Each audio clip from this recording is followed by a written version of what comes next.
Fue expulsada de su propia casa con 6 hijos hambrientos y 7 meses de embarazo, caminando bajo el sol abrasador de Durango, hasta que una estación de tren abandonada en medio del desierto se convirtió en el único refugio que les quedaba. ¿Te imaginas a una madre viuda embarazada siendo obligada a entrar en un edificio derruido que todos llamaban maldito, sin comida, sin agua, con un hijo ardiendo en fiebre y su vientre creciendo cada día, solo para intentar mantener a sus hijos vivos por una noche más? Parece imposible sobrevivir a algo así, pero esta historia ocurrió de verdad en 1947. Y lo que esta viuda encontró enterrado bajo las vías de tren lo cambió todo para siempre. Si esta historia ya te está atrapando, no olvides suscribirte y darle like. Déjame en los comentarios desde dónde nos estás escuchando. Me encanta saber de ti. El calor de julio golpeaba como un martillo sobre las lomas peladas de Durango. Era 1947 y el polvo lo cubría todo. El mismo polvo que había cubierto el ataúd de Vicente hacía apenas 2 meses. Rosa María Santos, 34 años, viuda reciente y embarazada de 7 meses, sintió como el bebé en su vientre se movía con violencia mientras don Ezequiel Montes, el cacique más poderoso de la región, firmaba los papeles que la convertían en nada. Había sido un matrimonio de 14 años. Vicente era ferrocarrilero, un hombre de manos ásperas y corazón noble que había trabajado en la estación de Nombre de Dios hasta que el gobierno cerró la línea. Cuando los trenes dejaron de correr en 1943, Vicente se había reinventado como transportista, usando su conocimiento de las rutas para mover mercancía entre los pueblos olvidados. Fue en una de esas rutas donde lo encontraron. Su carreta volcada en un barranco, el cuerpo roto entre las rocas. La versión oficial fue un accidente, las ruedas desgastadas, el camino traicionero. Pero Rosa María había visto las marcas de bala en la madera de la carreta cuando se la devolvieron. Sabía que no fue el camino lo que mató a Vicente, sino algo que transportaba, algo que alguien quería. Y ese alguien era don Ezequiel. El cacique era un hombre de 60 años, con el rostro curtido por el sol y los ojos fríos como el hielo de la sierra. Controlaba las tierras, controlaba el agua, controlaba a los hombres. Y ahora, sentado detrás del escritorio de su hacienda con Rosa María, de pie frente a él como una acusada, controlaba su destino. «La casa está a nombre de la compañía ferroviaria», dijo Ezequiel, su voz plana, sin emoción. Vicente la ocupaba por su trabajo. Ahora que él ya no está, la casa regresa a su dueño legítimo. Y yo soy el nuevo dueño de esas tierras. Rosa María apretó los puños, sintiendo como sus uñas se clavaban en sus palmas. Mi esposo pagó por esa casa durante 10 años. Tengo a 6 niños, don Ezequiel. Estoy esperando otro. ¿A dónde quiere que vayamos? El cacique ni siquiera levantó la vista de los papeles. Eso no es mi problema, Rosa María. Tienes hasta el anochecer para sacar tus cosas. Si no lo haces, mis hombres lo harán por ti. Había 2 vaqueros flanqueando la puerta, sus sombreros proyectando sombras largas sobre el piso de baldosas. Sus manos descansaban cerca de las pistolas, una amenaza silenciosa pero clara. Rosa María sintió el peso del embarazo tirando de su espalda, el bebé presionando contra sus costillas. Mi esposo trabajaba para usted, don Ezequiel. Transportaba sus cosas. ¿Eso no significa nada?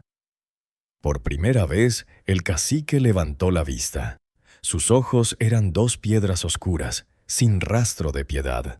Tu esposo se metió donde no debía. Hizo preguntas que no le corresponden. Eso es lo que significa. El veneno en esas palabras fue una confirmación. Vicente no había muerto en un accidente. Lo habían matado, y el hombre responsable estaba sentado frente a ella, impune, poderoso, intocable. Rosa María quiso gritar, quiso arañar ese rostro impasible, pero entonces sintió la patada del bebé en su vientre, un recordatorio de que no era solo su vida la que estaba en juego. Tenía 6 hijos esperándola en esa casa condenada, y uno más que vendría en 2 meses. La venganza era un lujo que no podía permitirse. Sin decir palabra, dio media vuelta y salió de la hacienda, el sol golpeándola como una bofetada cuando cruzó el umbral. La expulsión fue rápida y brutal. Los vaqueros de Ezequiel llegaron antes del anochecer, montados en caballos nerviosos, con cuerdas y escopetas. No hubo ceremonia, no hubo respeto. Sacaron los muebles al camino de tierra, la pequeña mesa de pino que Vicente había construido con sus manos, los petates donde dormían los niños, la olla de barro donde Rosa María hacía los frijoles que los mantenían vivos. Sus hijos observaban en silencio. Rodrigo, el mayor de 12 años, tenía los puños apretados y las lágrimas corriendo por sus mejillas sucias, pero no dijo nada. A su lado, Lucía, de 10 años, sostenía a la pequeña Carmen de 2 años, cuyo llanto débil era el único sonido además del relinchar de los caballos. Los otros 3, Antonio de 8, Sofía de 6 y Miguel de 4, se aferraban a las faldas de su madre, sus ojos grandes y asustados, sin comprender todo lo que estaba pasando, pero sintiendo el terror en el aire espeso. Cuando el último objeto fue arrojado al polvo, el capataz, un hombre de cara picada de viruela, cerró la puerta con un candado nuevo. El sonido del metal contra metal fue definitivo, como el cierre de un ataúd. «Para mañana a mediodía quiero esto limpio», dijo el capataz mirando las posesiones esparcidas. «Si no se han ido, quemamos todo». Rosa María no respondió. Se agachó lentamente, su vientre enorme haciendo el movimiento difícil, y tomó el rebozo que había sido de su madre. Lo sacudió para quitarle el polvo y se lo enrolló alrededor de los hombros, aunque el calor del día aún no cedía. El pueblo los observó partir en silencio. Las ventanas se cerraron, las puertas se atrancaron. Nadie ofreció ayuda. Nadie se atrevía a desafiar a don Ezequiel. Rosa María Santos y sus 6 hijos eran parias ahora, borrados de la comunidad por el simple capricho de un hombre poderoso. Caminaron hacia el este, siguiendo el camino de tierra que se perdía entre las lomas áridas. Rosa María cargaba a Carmen amarrada a su espalda con el rebozo, el peso de la niña sumándose al del bebé en su vientre. Los otros niños cargaban lo poco que habían podido salvar, una manta, la olla, un costal con tortillas duras y frijoles secos. El sol comenzaba a bajar, tiñendo el cielo de rojo sangre. A lo lejos, las montañas de la Sierra Madre eran sombras dentadas contra la luz moribunda. Y más allá, donde el camino se convertía en un sendero apenas visible, Rosa María vio la silueta que había estado buscando desde que salieron del pueblo. La estación fantasma. Todos en nombre de Dios conocían ese lugar. La antigua estación de la línea secundaria que había dejado de funcionar hacía 4 años. Las vías aún estaban allí, oxidadas y cubiertas de hierba seca, pero los trenes nunca regresaron. El edificio principal, una estructura de adobe y madera con techo de lámina, se había convertido en el hogar de las historias de miedo. Decían que los trabajadores que murieron durante la construcción aún caminaban por las vías al anochecer. Decían que se oían gritos en la madrugada, el sonido del metal contra metal, como si un tren invisible aún corriera por esas vías muertas. Decían que quien pasaba la noche allí amanecía loco o no amanecía en absoluto. Vicente había trabajado en esa estación. Rosa María lo sabía porque él le había contado historias sobre los últimos días, sobre cómo cerraron las ventanas con tablas, sobre cómo vaciaron las oficinas y dejaron todo abandonado, esperando un reinicio que nunca llegó. También le había dicho algo más, algo que ella nunca entendió del todo hasta ahora. Si algún día me pasa algo, Rosa, ve a la estación. Debajo de las vías, donde el andén se quiebra, hay algo que dejé para ti, para ustedes. En ese momento, Rosa María había reído, pensando que era una de las fantasías románticas de Vicente, sus sueños de tesoros escondidos y futuros imposibles. Pero ahora, expulsada y sin nada, esas palabras eran lo único que tenía. «Mamá, ¿a dónde vamos?» La voz de Lucía era pequeña, quebrada por el cansancio. Rosa María miró a sus hijos, sus rostros cubiertos de polvo y sudor, sus ojos hundidos por el hambre que ya llevaba días. Miró su propio vientre, sintiendo al bebé moverse, exigiendo alimento que ella no tenía. «A casa», dijo finalmente, su voz más firme de lo que se sentía. «Vamos a la casa que su padre nos dejó». Y comenzaron a caminar hacia la estación fantasma, hacia el lugar que todos temían, hacia el único refugio que les quedaba en el mundo. La estación apareció como un espejismo en la penumbra del atardecer. No era grande, nunca lo había sido. Era una de esas estaciones secundarias que servían a los pueblos olvidados. Un edificio rectangular de adobe con techo de lámina ondulada, un andén de cemento agrietado y las vías que se perdían en la distancia como cicatrices brillantes en la tierra. Pero 4 años de abandono lo habían transformado en algo diferente. Las ventanas estaban rotas o cubiertas con tablas podridas. La puerta principal colgaba de una sola bisagra, abriéndose y cerrándose con el viento con un chirrido que sonaba como un lamento. Las paredes de adobe estaban desmoronándose, revelando los ladrillos de barro cocido debajo. El techo de lámina tenía agujeros por donde se filtraba la última luz del día. Las vías se extendían en ambas direcciones, cubiertas de óxido rojo y maleza seca. Los durmientes de madera estaban agrietados, algunos completamente podridos. Era el esqueleto de un sueño industrial, el cadáver de la modernidad abandonado por el progreso. Los niños se detuvieron a 50 metros de distancia.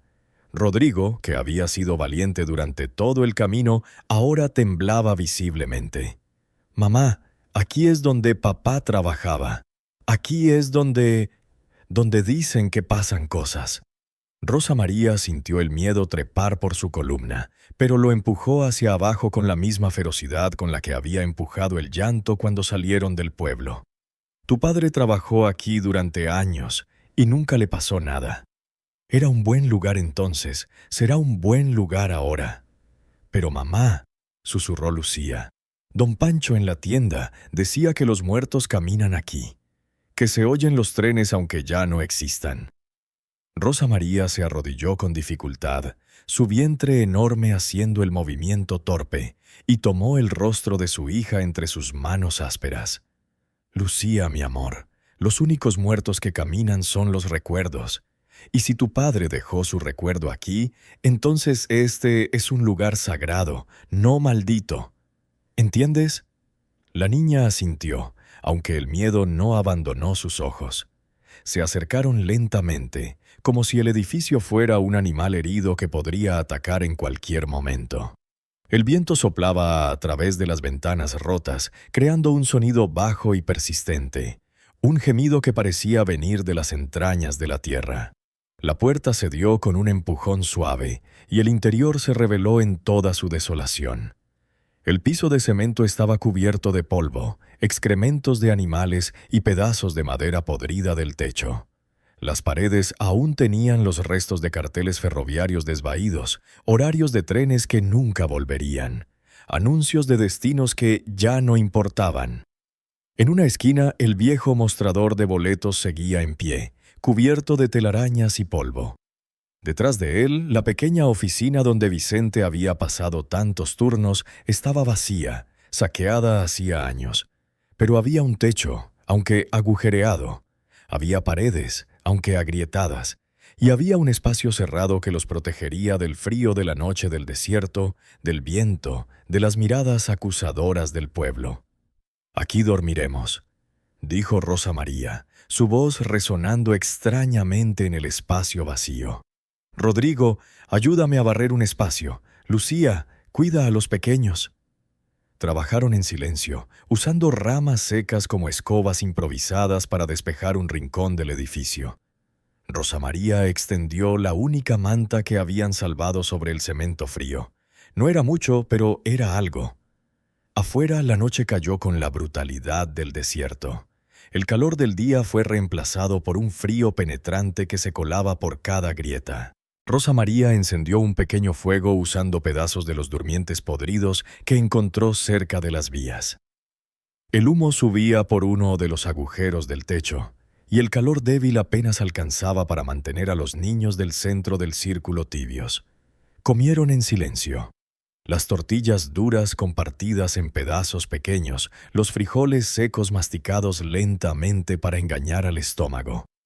No había suficiente, nunca había suficiente. Rosa María dio su porción a Miguel, que lloraba de hambre y fingió que no tenía apetito. El bebé en su vientre protestó con una patada fuerte. Se tocó el estómago con una mano temblorosa. «Perdóname, pequeño», susurró. «Mañana encontraremos más». Pero no sabía si era verdad. Carmen, la más pequeña, comenzó a llorar. Era un llanto débil, casi sin fuerza, el sonido de un cuerpo que ya no tenía energía ni para protestar. Rosa María la tomó en brazos y sintió el calor. La niña estaba ardiendo. El terror helado regresó. Fiebre. La misma fiebre que mataba a los niños en el desierto, la misma que se llevaba a los débiles cuando el cuerpo ya no podía luchar. Necesitaba agua limpia, necesitaba quinina, necesitaba un médico. No tenía nada de eso. «Rodrigo». Su voz era urgente. «¿Viste un pozo cuando llegamos? ¿O un tanque de agua?» El niño negó con la cabeza, sus ojos brillando con lágrimas que no se permitía derramar. «No, mamá, solo las vías». Rosa María apretó a Carmen contra su pecho, sintiendo la fiebre quemar a través del rebozo. Los otros niños se acurrucaron alrededor de ella, buscando calor, buscando consuelo, buscando la certeza de que su madre podía arreglar esto. Pero ella no podía. Afuera el viento aullaba a través de las vías oxidadas, y por un momento Rosa María juró que escuchó el sonido de un tren en la distancia, el silbato bajo y lastimero, el traqueteo de las ruedas sobre el metal. Pero cuando aguzó el oído, solo había silencio. Se quedó despierta toda la noche, acunando a Carmen, sintiendo la fiebre subir y bajar, rezando a un Dios que parecía haberlos olvidado. Los otros niños durmieron fitfully, sus pequeños cuerpos temblando con el frío. Y entonces, en las horas más oscuras antes del amanecer, cuando el silencio era tan espeso que casi se podía tocar, Rosa María lo sintió. Una vibración, tan sutil que al principio pensó que era su imaginación, el producto del agotamiento y el miedo. Pero luego la sintió de nuevo, subiendo desde el piso de cemento un temblor rítmico que parecía venir de las vías mismas. Se levantó lentamente, entregando a Carmen a Lucía, que dormitaba cerca. Caminó hacia la puerta rota, sus pies descalzos silenciosos sobre el cemento frío. Afuera la noche era un manto negro salpicado de estrellas. Las vías brillaban bajo la luz de la luna, dos líneas plateadas que se perdían en la oscuridad. Y allí, en el andén, vio algo que hizo que su corazón se detuviera. Huellas de perro. No eran viejas, eran frescas, marcadas en el polvo del andén, llevando del borde de la estación hacia las vías, hacia el lugar donde el andén de cemento se quebraba y revelaba la tierra oscura debajo. Rosa María recordó las palabras de Vicente. Debajo de las vías, donde el andén se quiebra. La vibración volvió, más fuerte ahora, y con ella un sonido bajo, casi imperceptible. No era un tren, era algo más profundo, más antiguo. Un pulso que venía de la tierra misma. Las huellas del perro llevaban exactamente al lugar que Vicente había descrito. Con el corazón latiendo en su garganta, Rosa María dio el primer paso hacia el andén quebrado, hacia el secreto que su esposo había dejado, hacia la única esperanza que tenían. El amanecer llegó con una luz grisácea que se filtraba por los agujeros del techo, dibujando líneas doradas sobre el polvo suspendido en el aire. Rosa María no había dormido. Se había quedado en la puerta toda la noche, mirando las huellas del perro, sintiendo las vibraciones intermitentes que subían desde las vías. Carmen seguía ardiendo en fiebre. Su llanto se había convertido en un gemido débil que partía el alma. Rosa María sabía que no tenía tiempo. Si no encontraba agua limpia, medicina, algo, su hija más pequeña moriría en ese lugar maldito. Pero las huellas Las huellas la llamaban con una insistencia que no podía ignorar. «Rodrigo», susurró, sacudiendo suavemente al niño que dormía con los otros en un montón de calor compartido. «Despierta, hijo, necesito tu ayuda». El niño abrió los ojos inmediatamente, alerta con esa vigilancia de quien ha aprendido que el peligro no descansa. «¿Qué pasa, mamá? Quiero que cuides a tus hermanos, no dejes que salgan del edificio. ¿Entiendes? No importa lo que oigan, no importa lo que vean, se quedan aquí adentro hasta que yo regrese». El miedo cruzó el rostro de Rodrigo. «¿A dónde vas?» Rosa María miró hacia el andén, hacia las huellas que brillaban en la luz temprana. «Tu padre me dejó algo. Voy a buscarlo». «Yo voy contigo». «No». Su voz fue firme. «Si algo me pasa, tú eres el hombre de esta familia ahora. Cuida a tus hermanos, especialmente a Carmen. Mantén el fuego encendido y mantén su frente húmeda con lo que quede de agua. ¿Puedes hacer eso?» Rodrigo asintió, aunque las lágrimas llenaban sus ojos. A sus 12 años ya había visto demasiado, perdido demasiado. Rosa María besó su frente y se levantó, sintiendo el peso del embarazo tirar de su espalda. Salió al aire fresco de la mañana. El desierto era hermoso a esa hora, las lomas teñidas de rosa y dorado, el cielo un lienzo de colores imposibles. Pero Rosa María no veía la belleza, solo veía el andén quebrado, las vías oxidadas y las huellas del perro que llevaban hacia su salvación o su condena. Siguió las huellas con cuidado, su vientre enorme haciendo cada paso un esfuerzo. Las marcas eran claras en el polvo, las garras definidas, el peso del animal visible en 6 diámetro, la profundidad de la impresión. Era un perro grande, o lo era. Las huellas la llevaron al borde del andén donde el cemento se había agrietado y roto, revelando la tierra oscura y compactada debajo. Allí, justo donde Vicente había dicho, el suelo parecía diferente. No era el polvo suelto del desierto, sino tierra removida, recompactada, como si alguien hubiera cavado y luego tapado el agujero. Rosa María se arrodilló con dificultad, el bebé presionando contra sus costillas. Con las manos comenzó a escarbar, sus uñas rasgando la tierra dura. El sol subía rápidamente, y pronto el calor sería insoportable, pero ella no se detuvo. Cavó durante lo que parecieron horas, aunque probablemente fueron minutos. Sus manos sangraban, sus brazos temblaban, pero seguía cavando, movida por una desesperación que iba más allá de la razón. Y entonces sus dedos tocaron algo diferente. No era tierra, era metal. Su corazón se aceleró. Excavó más rápido, desenterrando el objeto poco a poco. Era una caja. No grande, del tamaño de una caja de zapatos, hecha de metal galvanizado, sellada con cera en los bordes. La sacó de la tierra con un esfuerzo que la hizo jadear. Era pesada, increíblemente pesada para su tamaño. La puso sobre el andén y se quedó mirándola, temblando, sin atreverse a abrirla todavía. Vicente la había enterrado aquí. Su esposo, el hombre que nunca hablaba de secretos, que había vivido una vida simple de horarios y boletos, había escondido esto bajo las vías de la estación donde trabajaba. Con manos temblorosas, Rosa María comenzó a raspar la cera que sellaba la tapa. Era vieja, agrietada por los años bajo tierra, y se desprendió en pedazos. Debajo, la caja tenía un cierre simple, oxidado pero funcional. Lo abrió. Adentro, envuelto en tela encerada, había un fajo de papeles. Los sacó con cuidado, desenvolviendo la tela protectora. Eran documentos legales, escrituras, títulos de propiedad. Su corazón latía tan fuerte que podía oírlo en sus oídos. Los documentos eran viejos, fechados en 1938, 9 años atrás. Estaban a nombre de Vicente Santos. Eran los títulos de propiedad de 500 hectáreas de tierra al norte de Nombre de Dios, tierra que incluía derechos de agua, derechos minerales y la estación misma.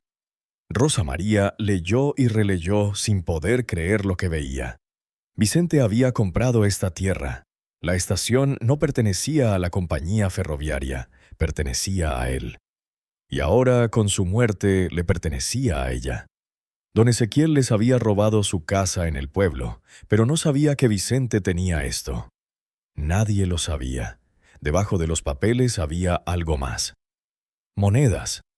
No eran muchas, quizás 20 pesos de plata, pero para una familia muriendo de hambre eran una fortuna. Y en el fondo de la caja, envuelto en otro pedazo de tela, había un sobre. Lo abrió con manos temblorosas. Era una carta. La letra de Vicente, esa caligrafía cuidadosa que ella conocía tan bien. Rosa mía, si estás leyendo esto, significa que no pude protegerte como prometí. Perdóname. Esta tierra es tuya ahora. La compré cuando cerraron la estación pensando que algún día los trenes regresaría y valdría algo. No lo hicieron, pero la tierra es buena.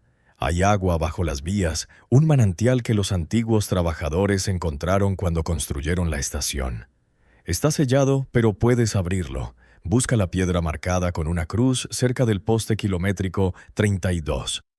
Ezequiel me preguntó sobre esta tierra. Quiso comprarla. Cuando me negué, supe que vendrían problemas. Si algo me pasa, no confíes en él. No confíes en nadie del pueblo. La tierra es para nuestros hijos, y para el que viene el que no conoceré. Dile que su padre lo amaba. Cuídalos, Rosa. Eres más fuerte de lo que crees.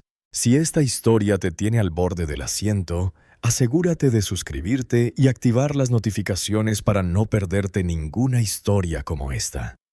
Tu apoyo significa todo para mí. Siempre tuyo, Vicente. Rosa María leyó la carta 3 veces, las lágrimas corriendo libremente por sus mejillas sucias. Vicente lo sabía. Había sabido que Ezequiel vendría por él, y aún así había luchado para dejarles algo, para darles un futuro. El sol estaba alto ahora, golpeando sin piedad. Rosa María guardó los documentos y las monedas en la caja y se puso de pie con dificultad. Miró la estación abandonada con nuevos ojos. No era un refugio temporal, no era una tumba maldita. Era su tierra, su hogar, su herencia. Y nadie, ni don Ezequiel, ni ningún otro, se la quitaría. Caminó de regreso al edificio, la caja apretada contra su pecho, el peso del secreto de Vicente dándole una fuerza que no sabía que tenía. Cuando entró, los niños levantaron la vista. Rodrigo se puso de pie inmediatamente, viendo algo diferente en el rostro de su madre. ¿Qué encontraste, mamá? Rosa María puso la caja en el suelo y abrió los brazos. Sus 6 hijos corrieron hacia ella, rodeándola, y por primera vez desde la muerte de Vicente sintió algo más allá del miedo y la desesperación. Sintió esperanza. «Encontré», dijo su voz firme, «lo que su padre nos dejó. Esta tierra es nuestra, y vamos a luchar por ella». La noticia viajó rápido por nombre de Dios, como siempre viajaban las noticias en los pueblos pequeños. La viuda Santos no había muerto en la estación maldita. Peor aún, había encontrado agua, había reclamado la tierra y estaba construyendo algo allí, en ese lugar que todos habían dado por perdido. Don Ezequiel Montes escuchó los rumores en la cantina, donde sus hombres bebían mezcal y compartían chismes como viejas lavanderas. Al principio no les creyó. Rosa María Santos, esa mujer embarazada y muerta de hambre, reclamando tierras. Era absurdo, pero cuando el notario del pueblo, don Abundio Garza, llegó a la hacienda con los documentos certificados, con los sellos oficiales que Vicente Santos había guardado durante años, el cacique sintió algo que no había sentido en décadas. Miedo. No miedo a Rosa María. Ella no era nada, una viuda con niños hambrientos, pero tenía miedo a lo que representaba. Si ella tenía títulos legales sobre esa tierra, sobre una tierra que él había estado observando durante años por sus derechos de agua y minerales, entonces tendría que actuar diferente. Tendría que usar la ley o romperla de manera más cuidadosa. Era mediodía del 5.º día cuando don Ezequiel llegó a la estación con 6 de sus vaqueros. Venían armados, sus rifles brillando bajo el sol implacable de agosto, pero el cacique había ordenado discreción. Todavía no era tiempo de violencia abierta. Rosa María los vio venir desde lejos. Estaba junto al manantial, donde había estado trabajando toda la mañana para canalizar el agua hacia un pequeño huerto que había comenzado a plantar. Su vientre había crecido enormemente en las últimas semanas, y el bebé se movía constantemente, como si también sintiera la tensión en el aire. Rodrigo estaba a su lado, con una pala en las manos, sus brazos delgados ahora un poco más fuertes después de días de trabajo duro. «Mamá, viene gente». «Lo sé, hijo». Rosa María dejó la cubeta que estaba cargando y se irguió, sintiendo dolor en su espalda. «Ve adentro. Lleva a tus hermanos al cuarto de atrás. No importa lo que escuches, no salgan hasta que yo los llame». «Pero mamá...» «Rodrigo». Su voz fue firme, sin dejar espacio para argumentos. «Protege a tus hermanos. Es lo que tu padre haría». El niño asintió, las lágrimas luchando por salir, pero contenidas por pura fuerza de voluntad. Corrió hacia la estación donde los otros niños jugaban con palos y piedras, ignorantes del peligro que se acercaba. Rosa María los observó desaparecer dentro del edificio. Luego se volvió hacia los jinetes que se acercaban. Se limpió las manos en el delantal sucio, se ajustó el rebozo alrededor de los hombros y esperó. Los caballos se detuvieron a 10 metros de distancia, levantando polvo que brillaba en el sol. Don Ezequiel desmontó con la facilidad de un hombre que había pasado toda su vida en la silla. Sus vaqueros permanecieron montados, formando un semicírculo amenazante. «Rosa María», dijo el cacique, su voz falsamente cordial. «He escuchado cosas interesantes sobre ti». Ella no respondió, solo lo miró con ojos que ya no mostraban miedo, sino algo más peligroso: determinación. Ezequiel caminó lentamente hacia ella, sus botas levantando pequeñas nubes de polvo con cada paso. «Me dicen que tienes papeles, papeles que dicen que esta tierra te pertenece». «No son papeles», respondió Rosa María, su voz tranquila pero firme. «Son títulos legales, certificados por el notario, registrados en Durango. Esta tierra perteneció a mi esposo, y ahora me pertenece a mí». El cacique sonrió, pero no había humor en esa sonrisa. Vicente era un hombre inteligente, demasiado inteligente quizás. ¿Te dijo por qué compró esta tierra? «Porque era suya de comprar». «No». Ezequiel se detuvo a 2 metros de ella, tan cerca que Rosa María podía ver las venas rotas en sus ojos, el olor a tabaco y sudor de caballo. La compró porque sabía lo que hay debajo: el agua, los minerales. El gobierno va a construir una presa aquí en 5 años, Rosa María. Cuando eso pase, esta tierra valdrá 10 veces lo que tu esposo pagó por ella. Rosa María sintió su corazón acelerarse, pero mantuvo su rostro inmóvil. Vicente nunca le había dicho nada sobre una presa, sobre minerales. Solo había dicho que la tierra era buena, que tenía agua. «Si eso es verdad», dijo cuidadosamente, «entonces es aún más importante que mis hijos la conserven». La sonrisa de Ezequiel desapareció. «No seas tonta, mujer. Tienes 6 niños hambrientos y otro en camino. ¿Qué vas a hacer aquí? ¿Criar pollos? ¿Plantar maíz en esta tierra seca? Te ofrezco 1000 pesos por los títulos. Es más dinero del que verás en toda tu vida». 1000 pesos. Era una fortuna. Con ese dinero podría comprar una casa en otro pueblo, alimentar a sus hijos durante años, darles una educación. Sería la elección sensata, la elección segura. Pero Rosa María pensó en Vicente, en cómo había muerto tratando de proteger este secreto. Pensó en las semanas en la estación, en cómo habían sobrevivido con nada más que agua, determinación y la tierra bajo sus pies. Pensó en el bebé creciendo en su vientre, el hijo que Vicente nunca conocería. «No», dijo simplemente. El silencio que siguió fue tenso, peligroso. Uno de los vaqueros escupió en el suelo, su mano moviéndose hacia el rifle en su silla. Don Ezequiel levantó una mano, deteniéndolo. 2000, dijo el cacique, su voz ahora más dura. 2000 pesos y paso gratuito en cualquiera de mis carretas. Te llevaré a donde quieras ir. No. ¿Sabes lo que le pasó a tu esposo, Rosa María? Las palabras fueron como cuchillos, cortando el aire entre ellos. ¿Sabes realmente cómo murió? Ella lo miró directamente a los ojos y en ese momento don Ezequiel vio algo que no esperaba. Vio que ella sabía, que siempre había sabido.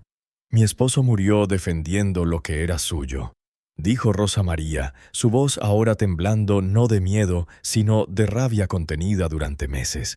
Lo mataron como perro en un barranco, y usted está aquí parado frente a mí pretendiendo que no sabe nada al respecto. Los vaqueros se movieron inquietos en sus sillas. Ezequiel dio un paso atrás, sus ojos estrechándose. Ten cuidado con lo que dices, viuda. Las acusaciones son peligrosas. No son acusaciones. Rosa María dio un paso hacia él, su vientre enorme pero su presencia de alguna manera más grande que su cuerpo. Son hechos, pero aquí está la verdad, don Ezequiel. No tengo miedo. Ya me quitó todo. Mi esposo, mi casa, mi dignidad. Lo único que me queda es esta tierra y mis hijos, y prefiero morir aquí mismo, en este polvo, que darle a usted 1 centímetro más de lo que ya me robó. El viento sopló entre ellos, llevando polvo y el olor a creosota del desierto. En la distancia, un coyote aulló, largo y lastimero. Don Ezequiel estudió a la mujer frente a él. Vio la determinación en sus ojos, la forma en que sus manos, aunque temblaban, permanecían firmes a los lados. Vio que no era la mujer rota que había expulsado de su casa hacía semanas. Esta mujer había encontrado algo en esta tierra maldita, algo más que agua y títulos de propiedad. Había encontrado su fuerza. 3000 pesos, dijo finalmente, su última oferta. Y olvido esta conversación. Olvido las cosas que dijiste. Rosa María negó con la cabeza lentamente. Esta tierra no está en venta, don Ezequiel. No por 3000, no por 30,000. Mis hijos crecerán aquí. El hijo de Vicente nacerá aquí. Y cuando sean grandes, recordarán que su madre no se arrodilló ante hombres como usted. El cacique la miró durante un largo momento, luego escupió en el suelo entre ellos. Eres una tonta, Rosa María. Esta tierra te matará. El desierto no perdona a las mujeres tercas. Entonces moriré como mi esposo, respondió ella, de pie y peleando. Don Ezequiel dio media vuelta y caminó hacia su caballo. Los vaqueros lo siguieron, sus rostros mostrando una mezcla de respeto y miedo. Antes de montar, el cacique se volvió una última vez. La ley está de tu lado ahora, dijo, su voz llevada por el viento. Pero la ley es un papel, Rosa María, y el papel se quema muy fácil en el desierto. Montó su caballo y partió, sus hombres siguiéndolo en una nube de polvo. Rosa María los observó hasta que desaparecieron en el horizonte, luego sus piernas cedieron y cayó de rodillas en la tierra. Las lágrimas llegaron entonces, calientes y abundantes, todas las que había contenido durante semanas. Lloró por Vicente, por sus hijos, por el futuro incierto que los esperaba. Lloró hasta que no le quedaron más lágrimas. Cuando finalmente se limpió el rostro con el rebozo, el sol estaba bajo en el cielo. Se puso de pie con dificultad, sintiendo al bebé moverse en protesta. Caminó hacia la estación donde 6 pares de ojos la observaban desde la ventana rota. «Ya pasó», les dijo cuando entraron corriendo a abrazarla. «Ya pasó, mis amores, y seguimos aquí, seguimos de pie». Los días se convirtieron en semanas y las semanas en un mes. Agosto dio paso a septiembre, y con él llegaron las últimas lluvias de la temporada, bendiciones breves pero intensas que llenaban las cisternas naturales y hacían que el desierto se cubriera brevemente de verde. Rosa María trabajaba desde el amanecer hasta el anochecer, su cuerpo embarazado moviéndose con una determinación que desafiaba la lógica. Con las monedas que Vicente había dejado en la caja, compró semillas en un pueblo vecino, a 20 kilómetros de distancia, donde nadie conocía a don Ezequiel. Compró herramientas básicas, una pala mejor, un pico, alambre para cercar. El manantial se convirtió en el corazón de su nuevo mundo. Rosa María y Rodrigo habían construido un sistema simple pero efectivo de canales de piedra que llevaban el agua desde la fuente hasta el área que habían despejado para el huerto. No era mucho, apenas 50 metros cuadrados, pero en esa tierra seca era un milagro. Plantaron calabazas, frijoles, chile. Las semillas germinaron rápido con el agua constante, y pronto pequeños brotes verdes empezaron a aparecer entre las rocas. Los niños los cuidaban como tesoros, regándolos con cubetas cada mañana, arrancando las malas hierbas con sus pequeñas manos. La estación misma se transformó lentamente. Rosa María y los niños trabajaron para reparar las peores grietas en las paredes, mezclando barro y paja para llenar los huecos. Recuperaron láminas de metal del área de carga de la estación y las usaron para parchar el techo. No era perfecto, pero cuando llovía, la mayoría del agua ahora caía afuera en lugar de adentro. Dividieron el espacio interno en cuartos, usando mantas viejas y pedazos de madera. Un área para dormir, una para cocinar, una para almacenar las herramientas y las provisiones escasas. No era una casa, no todavía, pero era más que un refugio. Era un hogar. Carmen se recuperó de la fiebre después de 3 días de beber el agua limpia del manantial. Rosa María había hecho un té de hierbas del desierto, usando las plantas que Vicente le había enseñado a identificar años atrás, y la niña había mejorado lentamente. Su risa débil regresó primero, luego su apetito, y finalmente sus pasos tambaleantes mientras corría detrás de sus hermanos mayores. Pero la supervivencia exigía más que agua y un techo remendado. Necesitaban comida, y las plantas del huerto tardarían semanas en producir algo comestible. Rosa María se convirtió en cazadora. Rodrigo le había mostrado las trampas que había construido siguiendo instrucciones que recordaba vagamente de su padre.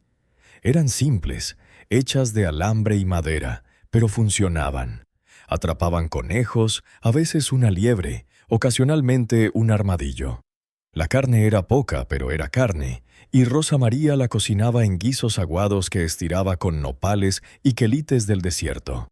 También aprendió a encontrar comida en lugares imposibles. Las tunas de los nopales, cuando estaban maduras, eran dulces y llenas de agua. Las semillas del mezquite, molidas entre piedras, hacían una harina amarga pero nutritiva. Las flores de la yuca, hervidas, sabían casi como espárragos. El desierto, que había parecido un enemigo implacable, se reveló como un aliado difícil pero generoso para quien sabía escucharlo. Una tarde, mientras Rosa María descansaba bajo la sombra escasa de un mezquite, Lucía se acercó con algo en las manos. Eran flores silvestres, pequeñas y moradas, arrancadas de algún rincón escondido del desierto. «Para ti, mamá», dijo la niña, su rostro sucio pero sonriente, «para que no todo sea feo». Rosa María tomó las flores con manos temblorosas y las presionó contra su rostro, oliendo el perfume suave, sintiendo las lágrimas picar sus ojos. En ese momento, con el sol bajando y sus hijos jugando cerca, con el bebé moviéndose en su vientre y las flores silvestres en sus manos, se dio cuenta de algo fundamental. Estaban sobreviviendo. Contra todas las probabilidades, contra el desierto y los hombres poderosos y el hambre misma, estaban sobreviviendo. Más que eso, estaban viviendo. Las visitas al pueblo se volvieron necesarias pero peligrosas. Rosa María necesitaba vender los pocos productos que comenzaban a producir, los conejos extra que atrapaban, las pieles curtidas que había aprendido a preparar. Necesitaba comprar lo que no podían hacer o encontrar: sal, aceite, fósforos. Iba temprano en la mañana, cuando el mercado apenas abría, con Rodrigo a su lado cargando las canastas. Los vendedores la miraban con una mezcla de curiosidad y respeto. La historia de su enfrentamiento con don Ezequiel se había extendido, embellecida con cada repetición, hasta que algunos decían que había sacado un cuchillo, otros que había citado leyes que ni el notario conocía. La verdad era más simple pero igualmente poderosa. Había dicho que no, y había sobrevivido. Algunos vendedores le compraban, pagando precios justos por sus pieles y carne. Otros la rechazaban, temerosos de la ira de Ezequiel. Rosa María no los culpaba. Entendía el miedo. Ella misma lo había sentido. Aún lo sentía algunas noches cuando el viento aullaba y las sombras parecían moverse con vida propia. Pero el miedo ya no la controlaba. En una de esas visitas, la vieja Josefina, la partera del pueblo, la detuvo en una esquina. Era una mujer de casi 80 años, encorvada pero con ojos agudos que no perdían detalle. «Tu tiempo se acerca», dijo sin preámbulos, mirando el vientre enorme de Rosa María. «¿Tienes quien te ayude?» Rosa María negó con la cabeza. «Mis hijos, Rodrigo es fuerte, puede...» «Un niño de 12 años no puede atender un parto, tonta». La voz de Josefina era áspera pero no cruel. «Cuando llegue el momento, manda al muchacho a buscarme. No importa la hora. Iré. Don Ezequiel, que se vaya al diablo don Ezequiel. Yo traía niños al mundo antes de que naciera su padre, y lo seguiré haciendo hasta que Dios me llame.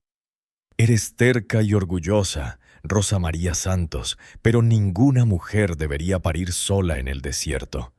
Cuando llegue el momento, mándame llamar». Rosa María sintió algo aflojarse en su pecho, una tensión que no sabía que cargaba. «Gracias, Josefina», la vieja mujer asintió bruscamente. «Además», agregó con una sonrisa desdentada, «quiero ver al niño que será lo suficientemente terco para nacer en una estación de tren abandonada. Ese será un alma con historia». De regreso a la estación, con el sol alto y el camino largo, Rosa María sintió las primeras contracciones. No eran fuertes, solo un apretón bajo, una advertencia de lo que vendría. El bebé se estaba preparando, acomodándose para su viaje al mundo. «Pronto», le susurró a su vientre, una mano descansando sobre la curva tensa. «Pronto, pequeño, te mostraré lo que tu padre nos dejó. Te mostraré la tierra que peleamos para mantener». Esa noche, mientras los niños dormían y el fuego ardía abajo en el centro de la estación, Rosa María se sentó en el andén y miró las estrellas. Eran innumerables, brillantes en el cielo negro del desierto, tan diferentes de las pocas estrellas pálidas que se veían en el pueblo donde las luces las opacaban. Aquí, en este lugar que todos llamaban maldito, el universo se revelaba en toda su gloria. Pensó en Vicente, en cómo habría amado ver esto, ver a sus hijos creciendo fuertes y salvajes como plantas del desierto. Pensó en todas las noches que había pasado sola desde su muerte, el peso de la viudez y la responsabilidad aplastándola. Pero ahora, mirando las estrellas con el bebé moviéndose en su vientre y el sonido de la respiración tranquila de sus hijos detrás de ella, se dio cuenta de algo. No estaba sola. Nunca lo había estado. Tenía la tierra. Tenía agua. Tenía el recuerdo de un hombre bueno y la promesa de un futuro incierto pero propio. Y tenía algo más, algo que don Ezequiel con todo su poder nunca entendería. Tenía esperanza. El trabajo de parto comenzó 3 días después, al amanecer, cuando el cielo apenas comenzaba a aclararse del negro al gris perla. Rosa María estaba junto al manantial, llenando las cubetas para el día, cuando sintió la contracción atravesarla como un relámpago. No fue como los dolores de advertencia de días anteriores. Este fue real, profundo, el tipo de dolor que anunciaba que no había vuelta atrás. El agua se derramó de la cubeta mientras ella se agarraba al borde del tanque de piedra. Respiró profundamente, esperando a que pasara, sintiendo cómo su cuerpo se preparaba para el trabajo más duro que había hecho nunca. «Rodrigo». Su voz era calmada a pesar del dolor. «Rodrigo, ven aquí». El niño salió corriendo de la estación, sus ojos inmediatamente entendiendo lo que estaba pasando. Había visto esto antes con Carmen, recordaba el miedo, los gritos, la sangre. «Ve al pueblo», dijo Rosa María, su mano apretando el brazo de su hijo. «Busca a la vieja Josefina, dile que es tiempo». «Corre, hijo, pero ten cuidado, quédate en los caminos principales, no te acerques a la hacienda de Ezequiel». Rodrigo asintió, ya corriendo hacia donde habían escondido el burro que habían conseguido cambiar por pieles la semana anterior. En minutos, el polvo marcaba su camino hacia el pueblo. Rosa María caminó de regreso a la estación, cada paso medido, respirando como había aprendido con sus otros partos. Lucía estaba despierta, sus ojos grandes y asustados. «Mamá, ¿es el bebé?» «Sí, mi amor, es el bebé». Rosa María intentó sonreír, aunque otra contracción la hacía apretar los dientes. «Necesito que seas valiente. Necesito que cuides a tus hermanos mientras yo trabajo». «¿Puedes hacer eso?» Lucía asintió, las lágrimas corriendo por sus mejillas, pero su voz firme. «Puedo, mamá, lo prometo». Las siguientes horas fueron una prueba de resistencia. Rosa María había preparado un espacio en el cuarto trasero, con mantas limpias y agua hervida, recordando las instrucciones de las parteras de sus partos anteriores. Se movía entre contracciones, caminando, respirando, esperando. Los niños la observaban desde la puerta con ojos asustados pero silenciosos. Lucía hervía agua, cambiaba las mantas, hacía todo lo que podía con sus pequeñas manos. Los otros permanecían cerca, formando un círculo protector alrededor de su madre, como si su presencia pudiera darle fuerza. El dolor aumentaba con cada ola, construyéndose hasta que Rosa María pensó que no podría soportar más. Pero entonces recordaba a Vicente, recordaba cómo había luchado para dejarles esto, esta tierra, esta oportunidad. Recordaba el viaje desde el pueblo, las noches de hambre, el enfrentamiento con Ezequiel. Si había sobrevivido a todo eso, podría sobrevivir a esto. El sol estaba alto cuando Rodrigo regresó con Josefina. La vieja partera desmontó del burro con una agilidad que desmentía su edad, llevando su bolsa de cuero gastada llena de hierbas, trapos limpios y las herramientas de su oficio. «Fuera, todos ustedes», ordenó a los niños con voz áspera pero gentil. «Lucía, quédate. Los demás vayan al andén y no vuelvan hasta que los llame». Josefina examinó a Rosa María con manos expertas, sus dedos palpando, midiendo, evaluando. Asintió con satisfacción. «El bebé está en buena posición. Tu cuerpo sabe qué hacer, ya lo ha hecho 6 veces. Solo tienes que dejarlo trabajar». Pero los partos nunca son fáciles, sin importar cuántas veces una mujer los haya vivido. El dolor aumentaba, las contracciones iban viniendo más rápidas, más fuertes, hasta que Rosa María perdió la noción del tiempo. Solo existía el dolor, la presión imposible, el trabajo de su cuerpo tratando de traer una nueva vida al mundo. «Puja». La voz de Josefina cortaba a través de la neblina del dolor. «Ahora, Rosa María, puja con todo lo que tienes».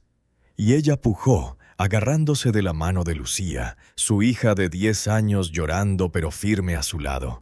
Pujó con la fuerza de meses de supervivencia, con la rabia contra Ezequiel y los hombres como él, con el amor por Vicente y la determinación de darle a este bebé un futuro mejor.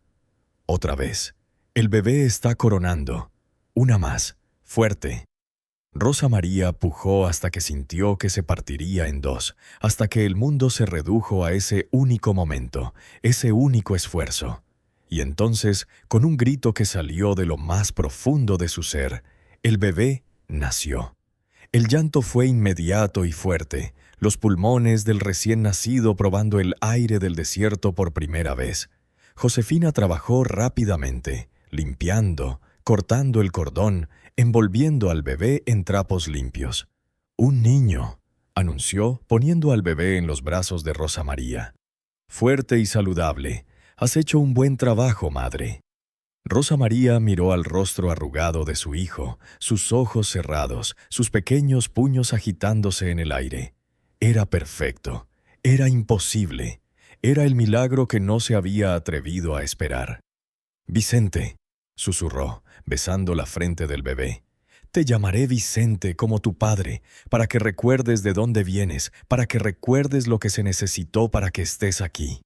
Los otros niños entraron en tropel cuando Josefina les dio permiso, rodeando a su madre y al nuevo bebé con exclamaciones de asombro.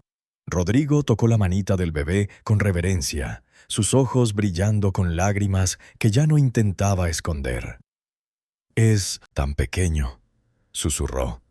«Todos empezamos pequeños», dijo Rosa María, su voz agotada pero llena de alegría. «Pero miren dónde estamos. Miren lo que hemos construido. Este niño va a crecer fuerte aquí, en esta tierra que su padre nos dejó». Josefina preparó un té de hierbas para Rosa María, algo amargo que ayudaría con la recuperación. Mientras la nueva madre bebía, la vieja partera empacó sus herramientas. «Eres más fuerte de lo que pensé», dijo finalmente. «La mayoría de las mujeres en tu situación habrían vendido esta tierra y se habrían ido hace semanas. Pero tú te quedaste, peleaste. No tuve opción». «Siempre hay opción, Rosa María. Elegiste pelear. Eso es diferente». Josefina se puso de pie, sus huesos crujiendo. «Ezequiel no se va a rendir, lo sabes. Los hombres como él no aceptan la derrota». «Lo sé». Rosa María miró por la ventana hacia las vías oxidadas, el desierto más allá, las montañas en la distancia. «Pero tampoco yo». Cuando Josefina se fue, rechazando el pago que Rosa María intentó darle, la familia se reunió alrededor del fuego. Era un círculo completo ahora, 7 niños y una madre, unidos por sangre y lucha y la tierra que pisaban.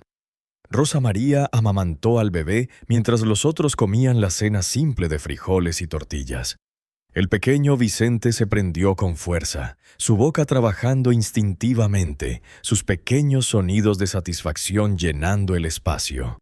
«¿Qué va a pasar ahora, mamá?», preguntó Antonio, su voz pequeña en la penumbra. Rosa María miró a sus hijos, uno por uno. Rodrigo, casi un hombre, con los ojos de su padre. Lucía, valiente más allá de sus años. Antonio, Sofía, Miguel, Carmen, todos con rostros flacos pero fuertes, marcados por la privación pero no rotos por ella. Y ahora Vicente, el más pequeño, el que nunca conocería a su padre pero llevaría su nombre y su legado. «Ahora», dijo finalmente, su voz firme, «seguimos construyendo. Tu padre nos dio esta tierra, pero nosotros la haremos florecer. Plantaremos más, construiremos más. Algún día esta estación será una granja. Algún día tendremos animales, cosechas reales, quizás hasta otros niños del pueblo vendrán a estudiar aquí». «¿Como una escuela?», preguntó Sofía, sus ojos iluminándose. «Como una escuela», confirmó Rosa María. «Un lugar donde los niños aprendan que el desierto no es un enemigo sino un maestro. Que la tierra puede ser cruel pero también generosa. Que incluso cuando todo parece perdido, siempre hay una manera de sobrevivir si tienes coraje». Rodrigo se acercó y puso su mano sobre el hombro de su madre. «Lo lograremos, mamá. Juntos. Juntos», repitieron los otros niños. Esa noche, Walé, con el bebé dormido contra su pecho y sus otros hijos acurrucados cerca, Rosa María miró hacia el techo remendado de la estación. A través de los agujeros que aún quedaban, podía ver las estrellas, brillantes e innumerables. En algún lugar del desierto, un coyote aulló, las vías oxidadas brillaban bajo la luna. El viento soplaba suavemente, llevando el olor a creosota y posibilidad. Vicente había muerto por esta tierra, pero ella viviría por ella. Y algún día sus hijos tendrían algo que nadie podría quitarles. Un hogar construido con sus propias manos, regado con su propio sudor, defendido con su propia voluntad. La estación de tren abandonada, que todos llamaban maldita, se había convertido en santuario. Las vías que no llevaban a Cuba a ninguna parte ahora marcaban el camino a casa. Gracias por escuchar hasta el final. Si esta historia te conmovió, compártela con alguien que necesite recordar que la esperanza existe incluso en los momentos más oscuros. Suscríbete si aún no lo has hecho y nos vemos en la próxima historia.